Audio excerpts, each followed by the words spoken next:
Ubra ba yung naratibo ng ibang mga political figures saying na tutukan natin yung ekonomiya, yun ang problema. Yung politika, ingay lang yan. I agree, 100%.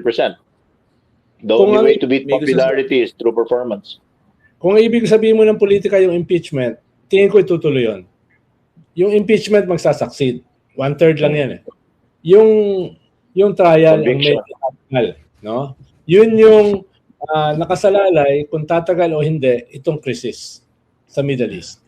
Yung impeachment, kahit anong mangyari dito sa Iran, tutuloy yun.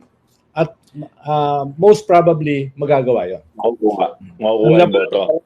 Ay kanya-kanyang spoon. Sino Prof. yung Ronnie, tanong natin si yung si Prof. Ronnie. Meron ba kayo nakatakdang survey na ganyan? Yung tanongin, ano bang priority nyo? Pag-usapan yung impeachment, yung pagpapanagot sa flood control, o mas dapat tutukay ekonomiya? Para at least merong guidance yung mga political figures pag kumuda sila. Kasi ang reading yata ng iba, gusto ng mga tao pag-usapan lang yung crisis. Ayaw na lang ingay sa politika. Pwede dagdag yung paniguruin ng pananagutan ng mga hala na opisyal sa urgent concerns. Pero ang palagay ko, mababa yun eh. Kumpara sa mataas na presyo ng mga bilihin. Pero hindi nangangulugan, hindi dapat bigyan pansin yun. Kasi magkaiwalay na proseso yan eh. Tama si Sen Eduard dyan eh. Magkaiwalay na proseso yan eh. Pwede mong bigyan diin na tinutugunan mo ang ekonomiya habang hinahayaan mo yung proseso ng pananagot na magpatuloy. Kasi magkaiwalay na sa ngayon ng pamahala naman yan, di ba? O nasa kuweba ba ako? Kung ikaw yung nasa ekotibo, nakatutok ko sa ekonomiya, pabayaan mo impeachment sa mababang kapulungan. Yun. Perfectly said. Still business as usual.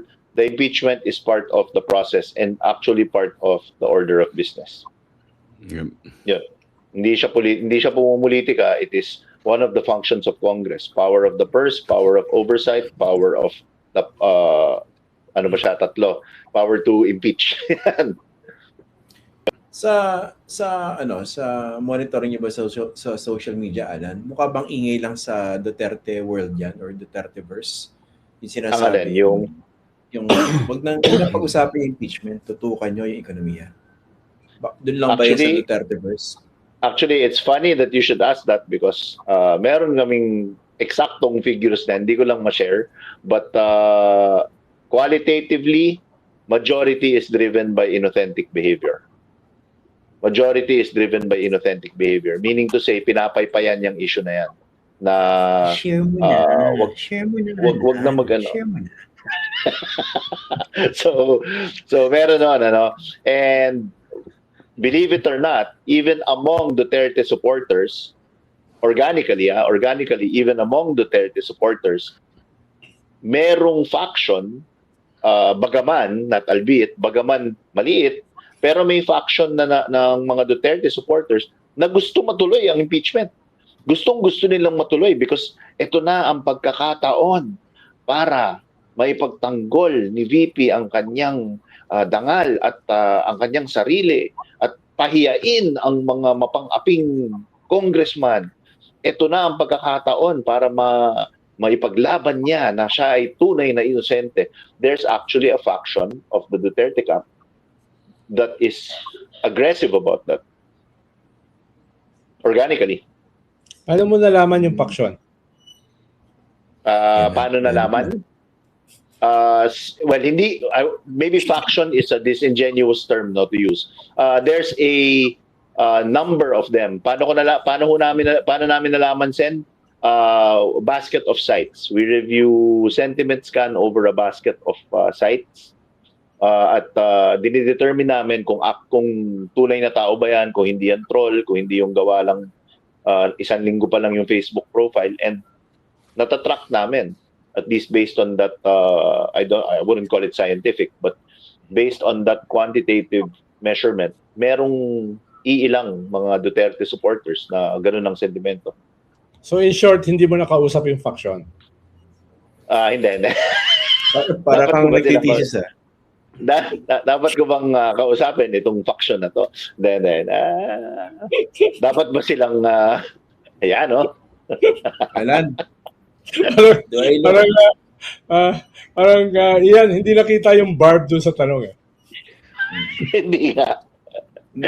Basta ako, dahil crisis ngayon, so kanya-kanyang suggestion yung nadidinig natin. Isa sa mga pinakamatinding suggestion ang nadinig ko, yung sa paborito kong senador, number 1 sa puso ko, si Honorable Robin Padilla.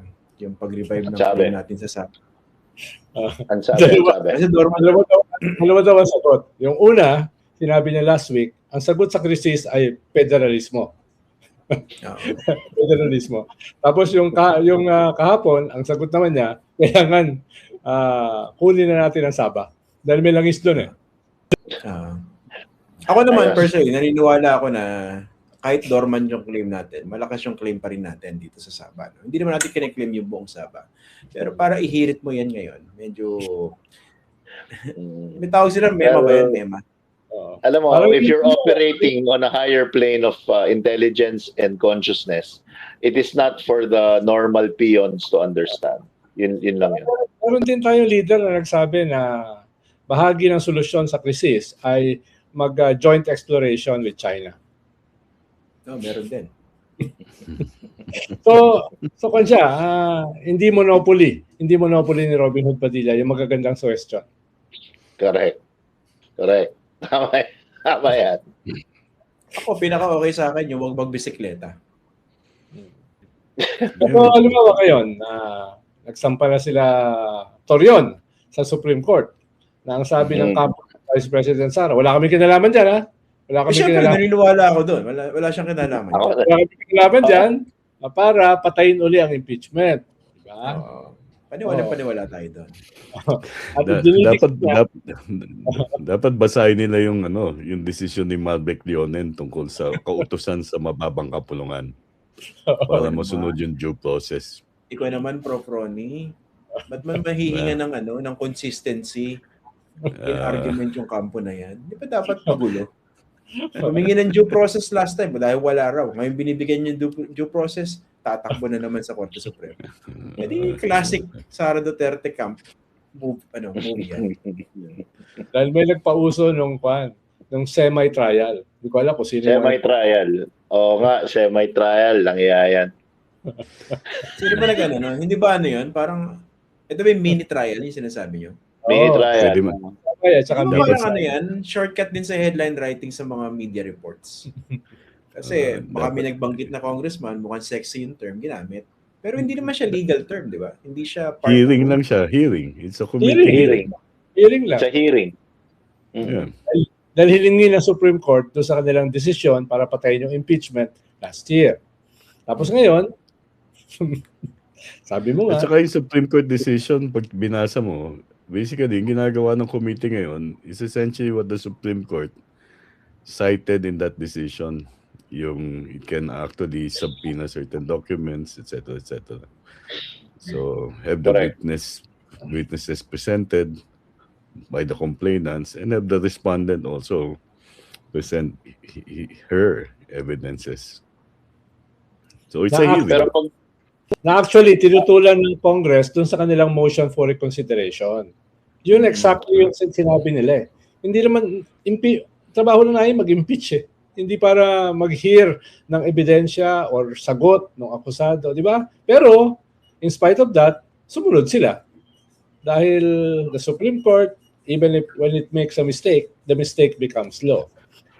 Pero mali rin kasi yung pagsabing semi-trial o pareho ng parang narinig ko sa Mini-trial. Kongreso. Mini-trial tsaka yung isa, yung preliminary, ang pangalan yan? Arraignment. Parang sa prosecutorial, preliminary investigation. Oh, it's not a preliminary investigation. It's a hearing. It's a committee It's a hearing. Yes. It's a committee hearing. Pero kahit kasi kahit ano itawag mo, ganun pa rin yung essence nun. It's a hearing. It's a hearing. At Kahit yun ang anong sinabi itawag mo. ng... It is basically in compliance to sa Supreme Court decision na Correct. nagpas Oh, ng bagong addition dun sa process ng impeachment. Kaya, Correct.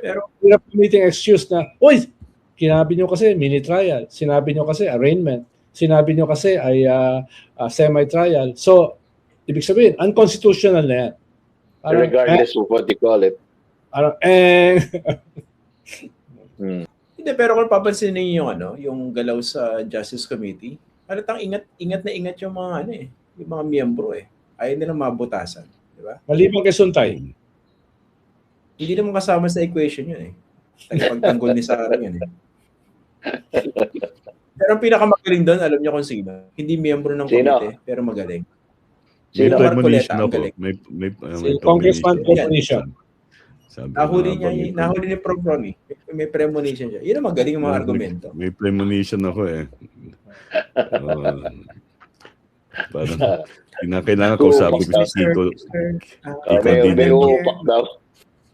Pero hindi ng PTSD nun yung babara sa'yo, si Luis Tro, tsaka si Laila de Lima.